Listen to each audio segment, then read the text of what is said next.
আইপিএলের মঞ্চে কোটি টাকার লড়াইয়ে জিতেছিলেন তিনি, কিন্তু হেরেছেন মাঠের বাইরের কূটনীতি আর রাজনীতির জটিল মারপ্যাচে।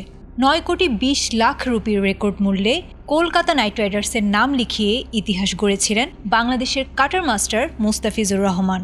কিন্তু আইপিএল 2026-এর বল মাঠে গড়ানোর আগে সমাপ্তি ঘটল সেই রোমাঞ্চকর মুহূর্তের। গত ডিসেম্বরে আবুধাবির নিলামে চেন্নাই ও কলকাতার মধ্যকার তীব্র দর কষাকষিতে আকাশচুম্বী হয়ে উঠেছিল মুস্তাফিজের দাম। তবে তাকে দলে নেয়ার পরপরই উত্তাল হয়ে উঠেছিল ভারতের রাজনৈতিক ও ধর্মীয় অঙ্গন। বাংলাদেশের ধর্মীয় সংখ্যালঘুদের ওপর সাম্প্রতিক হামলার ঘটনাকে ইস্যু করে কেকেআরের মালিক শাহরুখ খানের ওপর নেমে এসেছিল প্রচণ্ড সমালোচনা। বিজেপি নেতা সঙ্গীত সোম থেকে শুরু করে শিবসেনা ও বিভিন্ন ধর্মীয় ব্যক্তিত্ব শাহরুখকে বিশ্বাসঘাতক আখ্যা দিয়ে বাংলাদেশি ক্রিকেটার বর্জনের দাবিও তুলেছিলেন।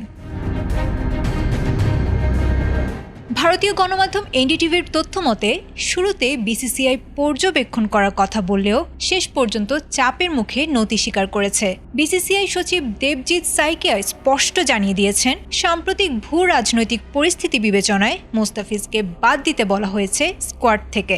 ইতোমধ্যে ইএসপিএন ক্রিক ইনফো নিশ্চিত করেছে, বিসিসিআই এর নির্দেশনা মেনে কেকেআর ছেড়ে দিয়েছে তাদের রেকর্ড মূল্যের এই পেসারকে।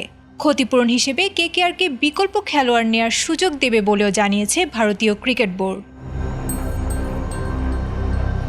এদিকে ক্রীড়া বিশ্লেষকরা মনে করছেন, মাঠের পারফরম্যান্স নয় বরং ভারত বাংলাদেশের বর্তমান কূটনৈতিক ও রাজনৈতিক তিক্ততার বলি হয়েছেন এই কাটার মাস্টার।